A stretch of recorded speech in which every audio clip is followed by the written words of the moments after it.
এখন chemical management যদি বলতে যদি আমি কিছু বুঝাইতে চাই, কেমিক্যাল ম্যানেজমেন্টকে আমরা তিনটা ভাগে ভাগ করেছি। তিনটা ভাগের মধ্যে একটা হলো ইনপুট, একটা হলো প্রসেস, একটা হলো আউটপুট। মানে ফ্যাক্টরিতে কিভাবে কিভাবে ইন হয়, কিভাবে প্রসেস হয়, কিভাবে আউটপুটে যায়। তো এবং সেখানে কোথায় কি করা হয় সেই বিষয়গুলো। তো ইনপুটের ক্ষেত্রে সাধারণত ফ্যাক্টরিতে ঢোকা পর্যন্ত যে প্রসেসটা থাকে সেটা হলো ইনপুট।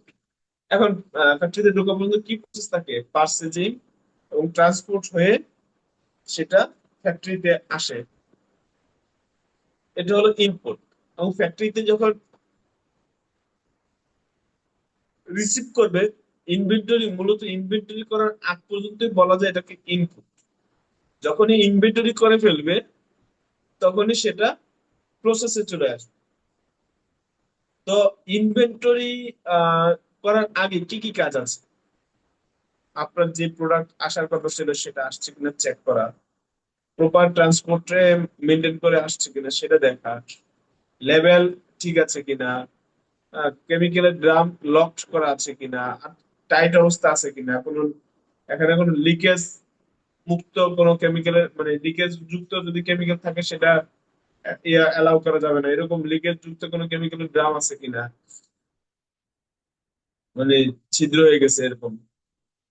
বা যদি আমি ড্রামের কথা বলি, সরি এয়ার কথা বলি, কার্টুনের কথা বলি, সেক্ষেত্রে ব্রোকেন কার্টুন যেখান থেকে ডাইস বের হয়ে যাচ্ছে এরকম আছে কিনা, এগুলো আসলে ক্রস চেক করা। এবং এটা আমাদের যেই আমরা যখন ইনপুটের জন্য অর্ডার করব তখনই এটাকে অ্যাসেসমেন্ট করা যে আসলে তার আগেই যে এটা হ্যাজার্ড ক্যাটাগরিটা কোন লেভেলের আছে।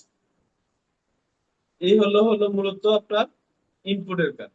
ইনভেন্টরি করতে হবে, অবশ্যই লট ওয়াইজ ইনভেন্টরি করতে হবে এবং সেটা ফিফো মেনটেন করতে হবে ইনভেন্টরি করার পর পর।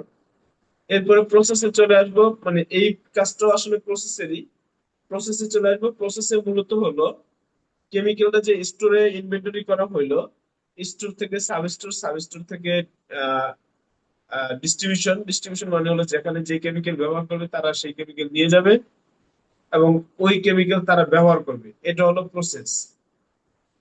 এই যে যে কেমিক্যাল মেন স্টোর থেকে সাব স্টোর, সাব স্টোর থেকে using area, user area, user area থেকে এরপরে যাবে ডিসচার্জে, ইউজার এরিয়া পর্যন্ত, এটা হলো আপনার প্রসেস। এখানে কি কি করতে হবে? অবশ্যই যেহেতু ইউজার সেক্ষেত্রে সেফ হ্যান্ডলিং করতে হবে। দেন হলো যেহেতু স্টোরের ব্যাপার আছে সেক্ষেত্রে স্টোরের যে রিকোয়ারমেন্ট আছে স্টোরের রিকোয়ারমেন্ট ফুলফিল করতে হবে। রিস্ক কন্ট্রোল করতে হবে যেন রিস্ক না হয়।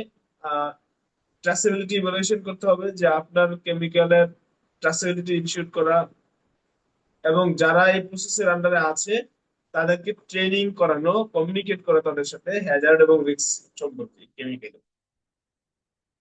এই হলো প্রসেস।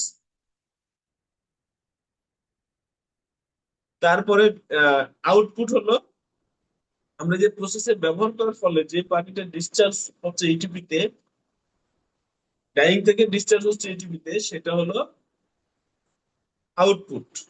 এখন এখানে কেমিক্যাল কিন্তু এই যে যে ডাইং থেকে পানি বের হয়ে যাচ্ছে এখানে কিন্তু কেমিক্যালের বড় একটা উপস্থিতি আছে, যার কারণে আমাদের ট্রিটমেন্টটা করতে হয়। সেক্ষেত্রে এই যে যে কেমিক্যাল ট্রিটমেন্ট করে ইটিপি ট্রিটমেন্টের মাধ্যমে এটা যে ডিসচার্জ করে এটা হলো আউটপুট।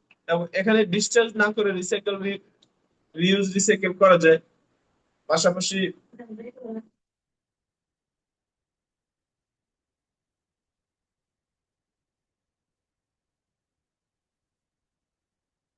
পাশাপাশি আরেকটা মাধ্যমে ডিসচার্জ হয়। আহ আমরা যে কেমিক্যাল যেখানে ব্যবহার করি, যেখানে স্টোরিং করি, যেখানে ব্যবহার করি সেখানে কেমিক্যালের একটা, ওই যে আমরা বলছিলাম কেমিক্যাল একটা গ্যাসিয়াস। এই যে যে কেমিক্যাল গুলো ব্যবহার করতেছি এখান থেকে একটা গ্যাস উৎপন্ন হয়।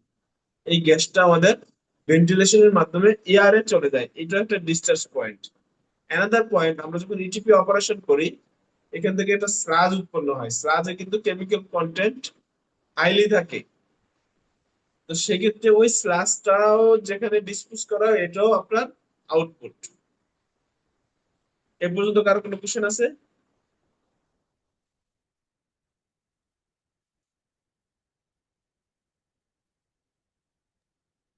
না স্যার।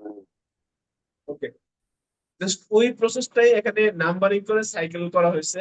আমরা যে আলোচনাটা করলাম এতক্ষণ, এটাই জাস্ট হলো এখানে সাইক্লিং করা হয়েছে। এখানে স্টার্ট করা হয়েছিল প্রোডাকশন হাউস থেকে, কারণ প্রোডাকশন হাউস হলো পারচেস করার জন্য রিকুইজিশন করে যে আমার এটা লাগবে, ডিমান্ড নোট দেয়। এই ডিমান্ড নোট অনুযায়ী পারচেস ডিপার্টমেন্ট পারচেস করে, দেন এটা আমাদের ওই ফ্যাক্টরি গেটে আসে, ইন্সপেকশন হয়, স্টোরে ইনভেন্টরি হয়, স্টোরিং হয়, দেন স্টোর থেকে ডিস্ট্রিবিউশন হয়, ডিস্ট্রিবিউশনের থেকে অ্যাপ্লিকেশনটা আবার প্রোডাকশন হাউসে হয়, প্রোডাকশন হাউস থেকে তারপরে হয় ডিসচার্জ। এই ডিসচার্জ হয় হলো ইফলুয়েন্ট ট্রিটমেন্ট প্লান্টের মাধ্যমে। ইফলুয়েন্ট ট্রিটমেন্ট প্লান্টের মাধ্যমে ডিসচার্জ হয়, একটা হলো ওয়েস্টার্নের ডিসচার্জ হয়, আর একটা হলো স্লাজ। তো স্লাজটা সাধারণত আমরা কি করি, আমাদের যে গাইডলাইন, আমাদের গাইডলাইন হলো আমরা স্লাজটা লাফাজ হোলসেলকে